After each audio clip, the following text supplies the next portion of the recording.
오늘 주님은 우리에게 저주와 축복이 무엇인지에 대해서 말씀하고 계십니다.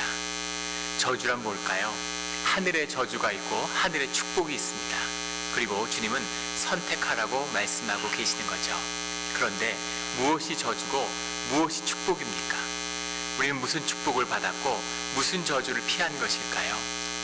세상에 속한 자들은 왜 세상의 저주 가운데 기뻐하고 세상을 쫓아갑니까? 도대체 저주란 무엇일까요? 또 구원과 축복이란 도대체 무엇일까 하는 것이 오늘 말씀의 도전이죠. 오늘 말씀의 깨달음 가운데 주님의 축복으로 나아가는 우리 모두가 되기를 예수 그리스도 이름으로 축원합니다. 오늘 본문 말씀의 13절부터 시작되는 말씀은 화 있을진저 이렇게 시작하고 있죠. 화 있을진저 외식하는 서기관과 바리새인들이여. 종교인들을 대표하는 겁니다. 서기관이라는 것은 그 시대의 성직자들이죠. 바리새인들은 그 시대의 가장 종교적인 열심을 가진 종교적 유대인들의 대표입니다. 그런데 화가 있다는 거죠. 이들에게 화 있을진저라는 하늘의 저주가 선포되고 있는 겁니다. 주님이 이제 십자가에 돌아가시기 직전이에요. 십자가에 못 박히시기 직전에 그의 모든 말씀을 끝내는 가운데 마지막 종교를 향한 저주의 말씀으로 그 말씀을 마무리하고 있는 거죠. 하나님은 사랑이신데 하나님이 왜 저주의 말씀을 하시는 걸까? 그런데 분명히 하늘의 저주가 있다는 겁니다. 그것이 종교를 향한 것이죠. 세상의 죄인들을 향한, 창기와 세리를 향한 그런 저주의 말씀이 아니라 가장 기도를 많이 하고 가장 하나님의 이름에 따라 산다고 하고 하나님의 성전에서 일하는 종교인들을 향해서 주님이 저주의 말씀을 선포하고 있는 겁니다. 도대체 무엇이? 하루에 3번씩 기도하고 구제하고 모든 절기를 지키며 제사에 열심히 있는, 성경을 주렁주렁 매달고 다니면서 암송하는 이 종교인들에게, 종교를 업으로 삼는 이자들에게 하나님이 저주의 말씀을 선포하시는 걸까? 도대체 종교의 저주란 무엇인가 하는 거죠. 그 말씀의 핵심은 오늘 나오는 이 외식이라는 말입니다. 그냥 겉으로 꾸미는, 겉으로 덮는 문제가 아니라 이 거짓, 종교에는 거짓의 문제가 있는데 이 거짓은 종교의 본질이며 핵심인 주님이 아니라 사람을 위한 종교, 사람이 주인 되는 종교를 만든 그 거짓이 하나님의 일을 패한다는 것이죠. 오직 종교만이, 오직 종교의 이름으로 하나님의 실제를, 하나님의 임재를 패하기 때문입니다. 그래서 그들 앞에는 저주가 예고되고 있는 것이죠. 너희는 천국 문을 사람들 앞에서 닫고 너희도 들어가지 않고 들어가려 하는 자도 들어가지 못하게 하는도다. 천국의 문 앞을 지키며 자신들도 천국의 삶을 살지 않고 거짓된 종교의 제국을 만들고 사람들도 그곳에 오지 못하게 한다는 거죠. 오늘날 우리에게도 아픈 말씀이 아닙니까? 주님의 복음을 전하면서 한 번도 예수님의 말씀이나 예수님으로 인해서 시험에 들거나 어려워하는 사람을 만난 적이 없어요. 그런데 다 하나님의 나라라고 하는데, 하나님의 나라가 이 땅에 이루어진 주님의 몸된 교회라고 하는데 교인들 때문에, 교인들이 싫어서, 교인들 간의 갈등 때문에 교회를 찾지 못하겠다고 이야기하는 사람들이 대부분입니다. 거의 전부 다죠. 오늘날 우리도 아프게 하는 말씀이죠. 너희도 천국에 들어가지 않고 너희도 천국을 살지 알면서 다른 사람들이 천국에 들어오는 것도 막고 있구나 라는 그런 지탄의 말씀입니다. 이것이 종교의 모습이죠. 15절에 화 있을진저 외식하는 서기관들과 바리새인들이여. 너희는 교인 한 사람을 얻기 위하여 바다와 육지를 두루 다니다가 생기면 너희보다 배나 더 지옥 자식이 되게 하는도다. 단순히 못 들어오게 하는 것이 아니라 그들도 종교인으로 만들어서, 그들도 교리로 세뇌해서, 그들도 종교의 굴레에 묶여서 너희보다 더한, 2배나 더 악독한 그런 지옥의 자식, 그런 아주 악한 자식으로 만들고 마는구나. 이것이 종교인들이 하는 일이라는 겁니다. 이 저주의 말씀은 예수님의 삶 가운데 처음 선포되는 말씀은 아니었습니다. 그리고 이 성경의 전통 가운데서도 계속 선포되었던 주님의 말씀이죠. 그런데 이사야서 5장부터 5장의 8절 23절에도 화 있을진저라는 저주의 말씀이 선포되고 있죠. 그런데 그 저주의 말씀은 6번입니다. 화 있을진저가 6번 나오고 있어요. 누가복음 11장 42절부터 44절에도 바리새인을 향해서 3번, 율법 교사를 통해서 3번, 총 6번 화 있을진저 저주가 선포되었습니다. 그런데 오늘 본문의 말씀에서는 7번 선포되고 있는 것이죠. 6번이라는 건 세상을 상징하는 숫자이기 때문에, 세상에 충만한 숫자이기 때문에 세상을 향하여서는 6번 저주하는 것입니다. 그런데 7번의 저주는 하늘의 숫자예요. 7번 저주는 저주의 끝맺음입니다. 저주로 끝이 나는 거예요. 그래서 6번 저주받는 것까지는 기회가 있는데 7번 저주받으면 그러면 끝난 겁니다. 그런데 오늘 본문 가운데 7번의 저주가 선포되고 있어요. 그러나 참 가슴 아픈 것은 하나님의 긍휼이 느껴지는 것이죠. 6번은 이 외식하는 서기관과 바리새인들을 향한 것이지만 한 번은 눈먼 지도자라고 이야기하고 있습니다. 한 번은 눈먼 지도자를 향한 저주의 선포죠. 왜 그러셨을까요? 왜 그러셨을까요? 그냥 7번으로 끝내면 되는데, 그런데 6번과 아직도 눈먼 지도자들이 누구겠어요? 네, 그러나 주님이 아직도 기회를 주시는 거죠. 저주의 선포는 우리를 저주받고, 만약에 우리를 저주하시려는 것이 목적이셨다면 하늘에서 저주를 끝내시지 왜 이 땅에 와서 그 고통과 아픔과 그 수모와 그 십자가로 끝을 맺으면서 이 저주의 말씀을 남기셨겠습니까? 저주를 받지 말고 저주가 완성되기 전에 돌이키라는 거죠. 돌이켜야 된다는 겁니다. 회개해야 된다는 거예요. 기회가 있다는 겁니다. 저주가 끝을 맺기 전에, 저주가 삶 가운데서 이루어지기 전에, 영원한 저주를 끝맺기 전에 돌이켜라 라는 것이 이 종교인들을 향한 주님의 마지막 메시지인 것이죠. 이것을 받는 자는 돌이키는 것입니다. 이것을 받는 자는 아직 기회가 있는 것이죠. 그러나 돌이키지 않는 자는 기회가 없는 겁니다. 그냥 종교인의 길로, 저주의 길로 자신의 삶을 끝맺고 마는 것이죠. 이것이 종교의 거짓이죠. 종교라는 것은 거짓이기 때문에, 종교라는 것은 생각으로 모든 현실을 만드는 겁니다. 실제를 받아들이고 실제의 모습을 만나는 것에서 주님을 경험하지 못하기 때문에 모든 생각으로, 거짓된 우상으로 하나님을 섬기는 거죠. 이 생각의 거짓, 이것이 종교의 거짓의 본질입니다. 종교는 두 가지 큰 거짓을 가지고 있어요. 그 아픔이 종교를 지배하고 있는 겁니다. 그 중에 하나가 생각의 거짓이에요. 생각으로 현실을 만들어내고 관념으로 세상을 만들어내는 거죠. 그래서 그 아픔의 실제를 외면하고 그 아픔이 무엇인지를 만나지 않고 그 거짓으로 살아가는 거죠. 거짓의 아픔입니다. 자신이 생각하는 것을 실제라고 믿어버리는 거죠.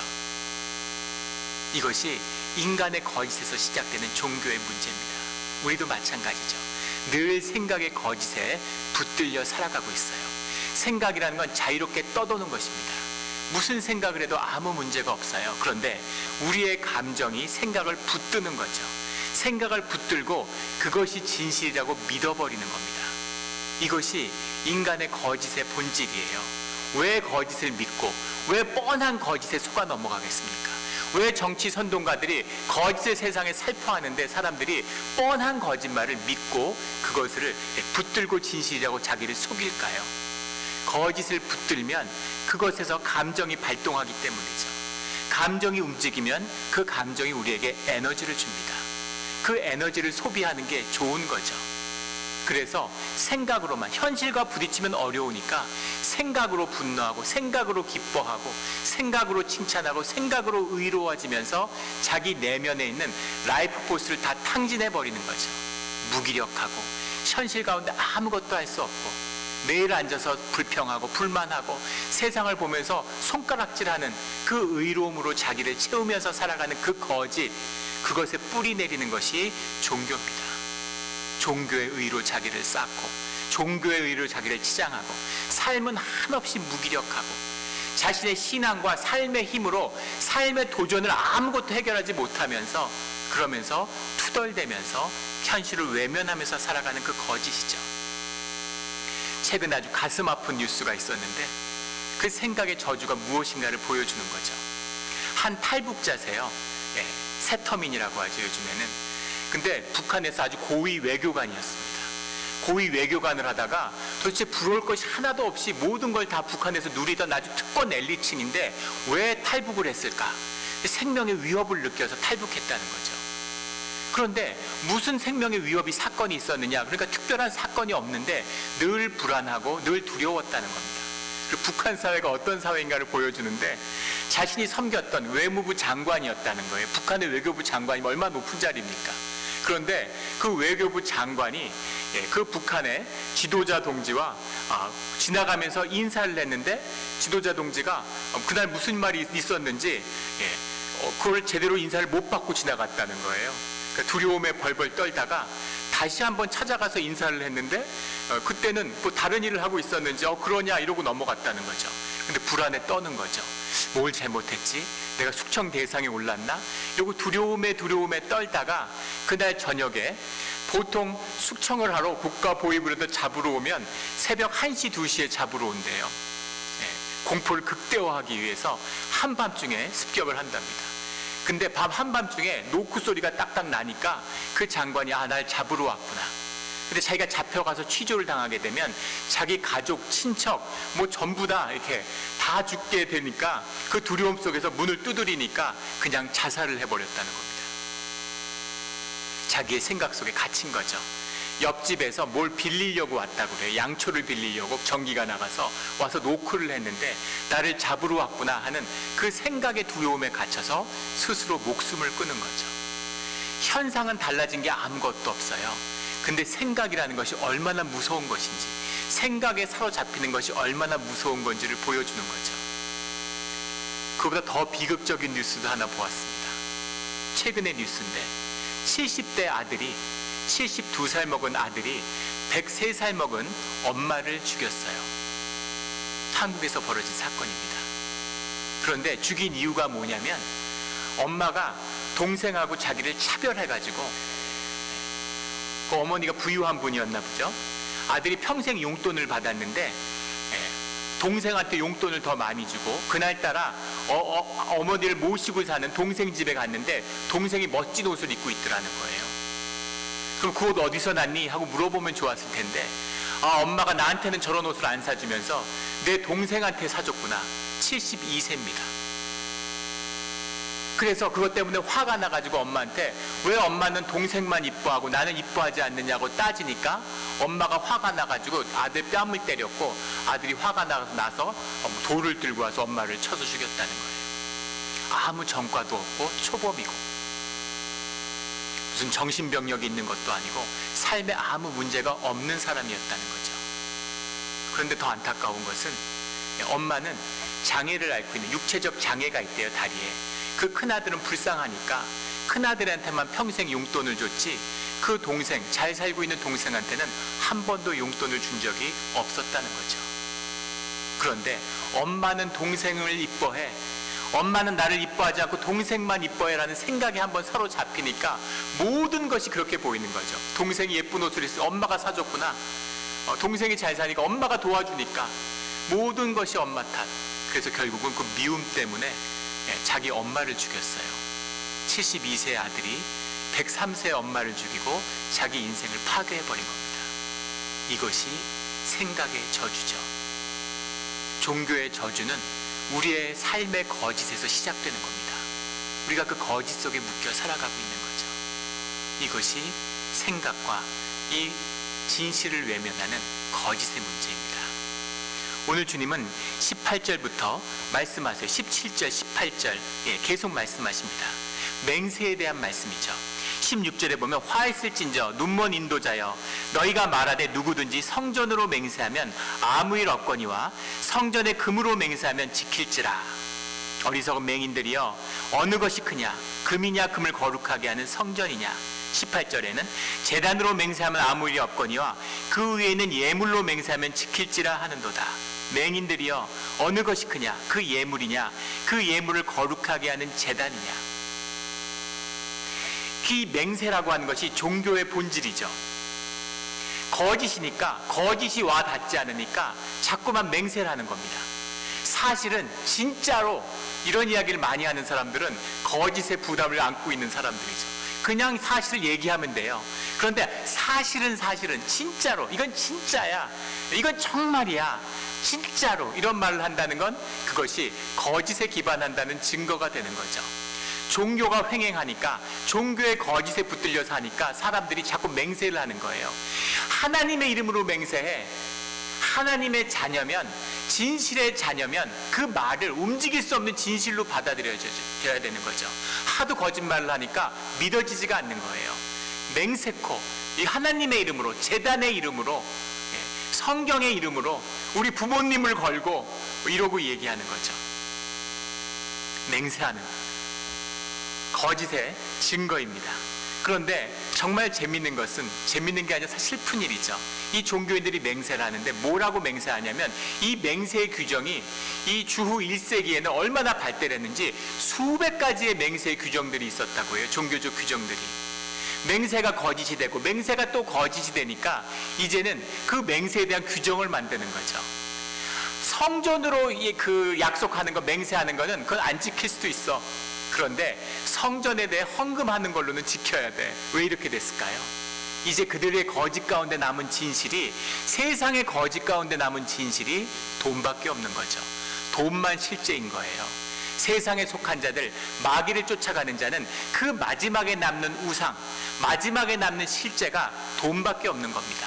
돈의 거짓이 세상 거짓의 본질이니까. 그래서 성전으로 맹세하는 것은 안 지키는데 성전에 헌금을 걸고 한 거는 지켜야 되는 거죠. 왜냐하면 돈이 날아가니까.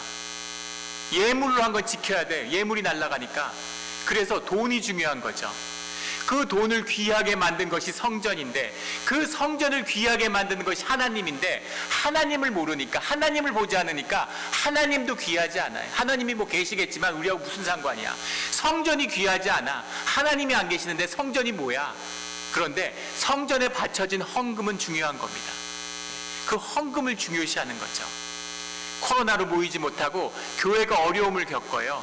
그래서 협의회, 노회 이런 데서 회의를 하면은 그 교회의 예산이 어떤지, 재정이 어떤지를 문제 삼는 겁니다. 재정이 어떤 게 뭐가 중요해요? 삶의 열매인데 어려울 수도 있고 좋을 수도 있지. 어려운 때도 있고 좋은 때도 있는 겁니다. 하나님이 부어주시는 대로 살아가는 거죠. 그런데 재정이 좋으면 교회가 잘 된다고 좋아하고, 재정이 어려워지면 무슨 교회에 큰 문제가 생긴 것처럼 어렵다 그러고, 뭐가 어렵고 뭐가 문제입니까?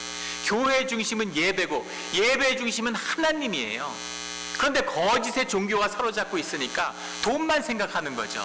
성전의 맹세는 중요하지 않아. 그런데 헌금의 맹세는 중요해.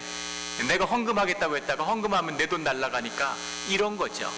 이것이 이 시대의 종교적 바리새인들, 서기관들, 이때의 제사장들의 종교의 거짓의 모습이었다는 겁니다. 주님은 이 문제, 이 맹세의 문제에 대해서 분명한 가르침을 주고 계시죠. 마태복음 5장 34절 36절에서 도무지 맹세하지 말라. 맹세를 하지 마. 종교의 이름을 하나님의 이름으로 함부로 맹세하지 마. 그렇게 말씀하시는 거죠. 34절 36절 사이에 땅으로도 하지 마, 예루살렘으로도 하지 마, 머리로도 하지 마, 아무 걸로도 맹세하지 마. 그냥 지켜져야죠. 삶이라면 그냥 지켜져야지. 너희 삶이 진실이라면, 하나님의 이름으로 살아가는 거라면 그게 그냥 드러나야지. 너희가 맹세하고 말로 거짓을 설파할 이유가 뭐냐, 이런 것이죠. 37절 말씀에 오직 너희 말은 옳다 옳다, 아니다 아니다 하라. 이에서 지나는 것은 악으로부터 나느니라. 옳으면 옳은 것이고 예스면 예스고 노우면 노우고 그것으로 끝내라는 거죠. 너희 삶의 진실로 나오라는 거죠.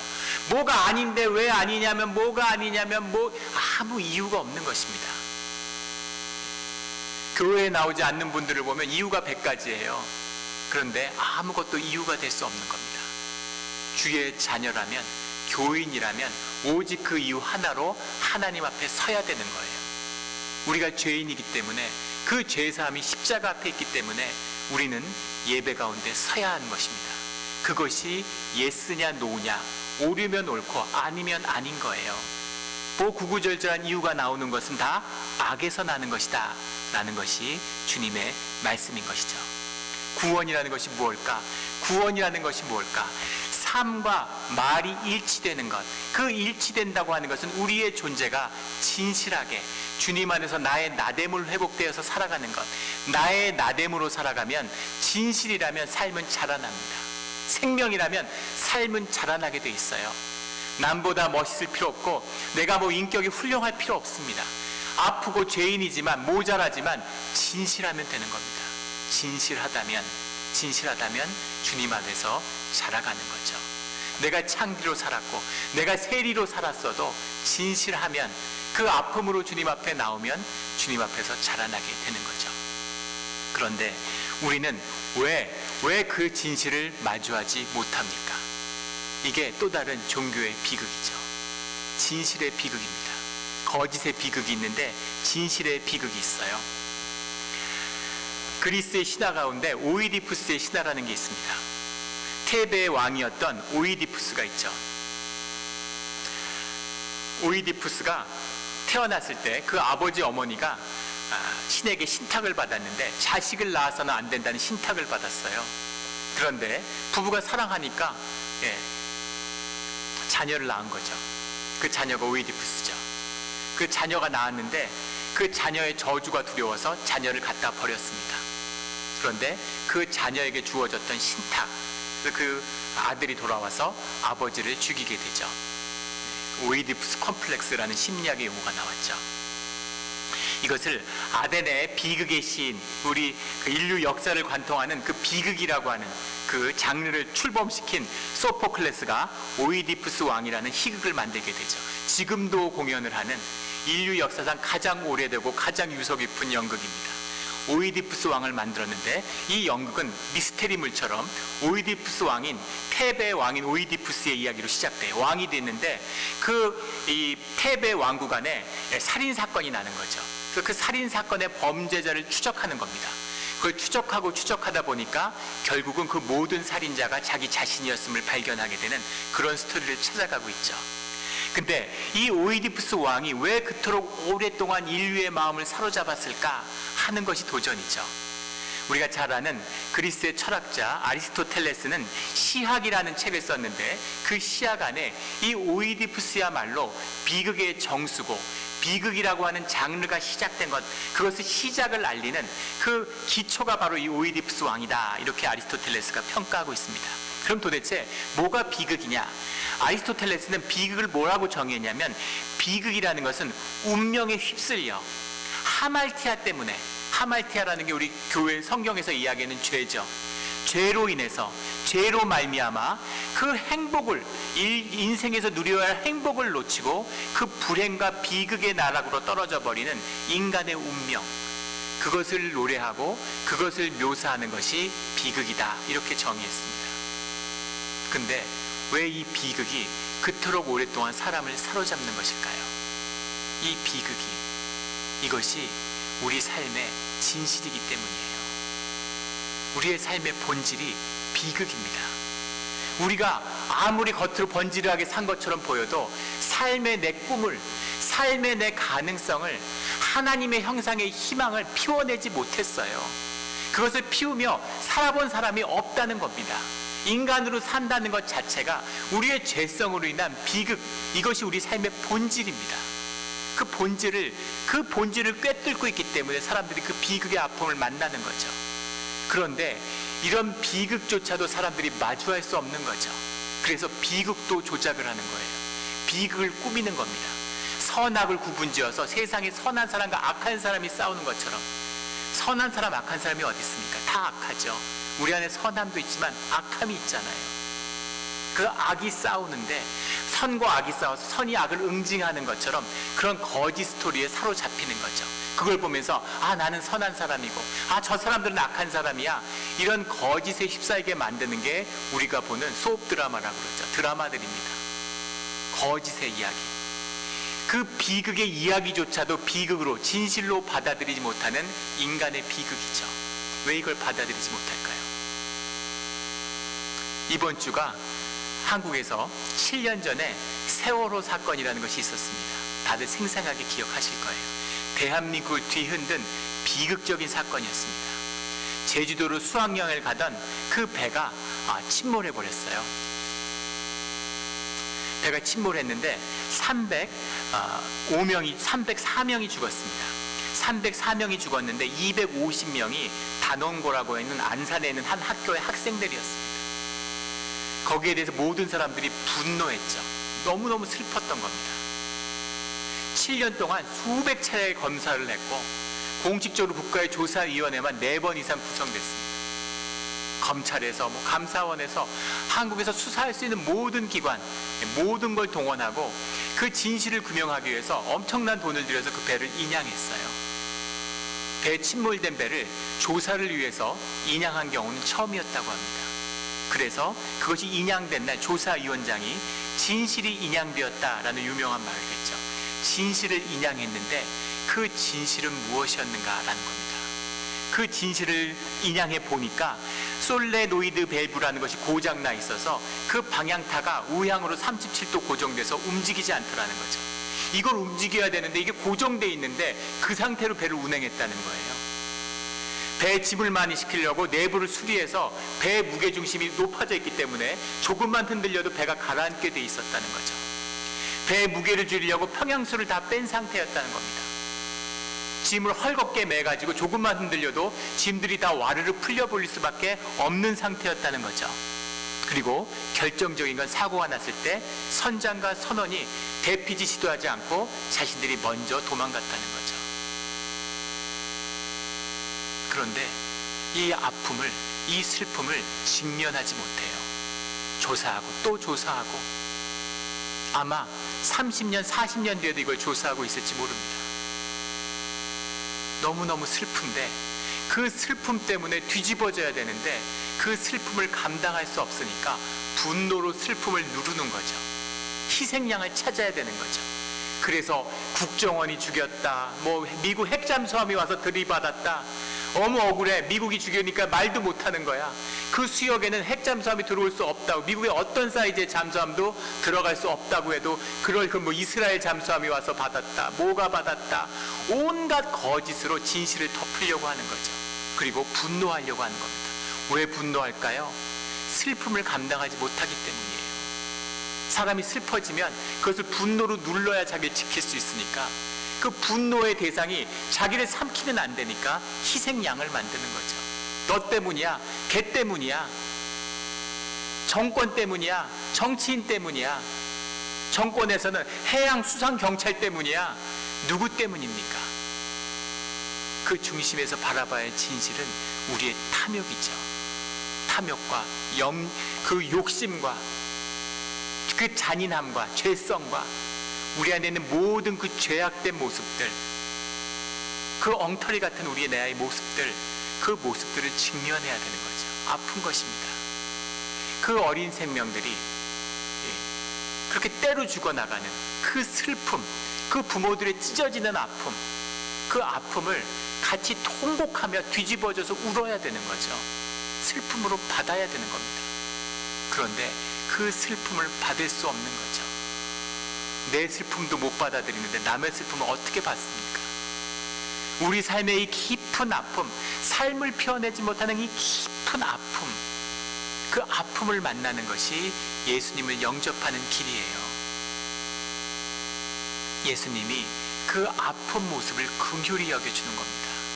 긍휼히 여겨주는 거죠. 부부로 평생을 살았는데 원망과 아픔이 있지만 할머니가 할아버지를 이렇게 보면 아이고 저 불쌍한 영감, 이런 마음이 드는 거죠. 그 뒷모습을 보는데 불쌍한 거죠.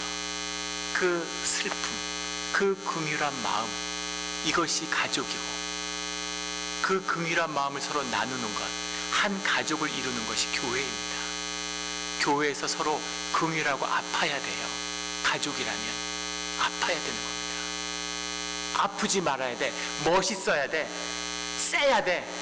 튼튼해야 돼. 굳세야 돼. 세상에 이겨야 돼. 이겨도 좋지만 져도 괜찮아요. 지고 쓰러지고 아프고 연약한데 그 아픔이 불쌍한 거죠. 불쌍히 여겨 주시옵소서. 그 불쌍함이 우리가 만나야 하는 우리 삶의 진실입니다. 그 진실을 만나는 자, 그 십자가를 만나는 자는 생명으로, 복음으로, 구원으로 나아가는 것이죠. 이 구원의 십자가를 만나는, 이 구원의 생명의 진실을, 이 아픔을 만나서 뒤집어지는 그런 진실된 공동체, 종교인이 아니라 진짜 주의 만나는, 주의 복음을 만나는 우리 모두가 되기를 예수 그리스도 이름으로 축원합니다. 기도드리겠습니다.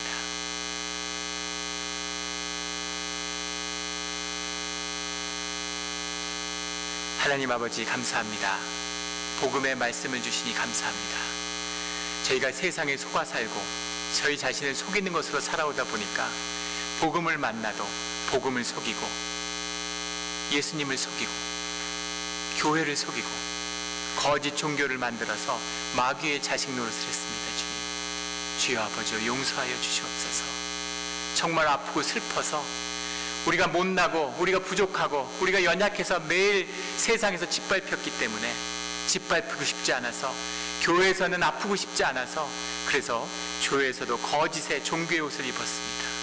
주여 아버지여, 아파야 되는 것임을, 그 진실의 아픔을 만나야지 주님을 만날 수 있는 것임을, 그게 십자가의 그 아픔과 고통인 것임을 우리에게 보여주시니 감사합니다.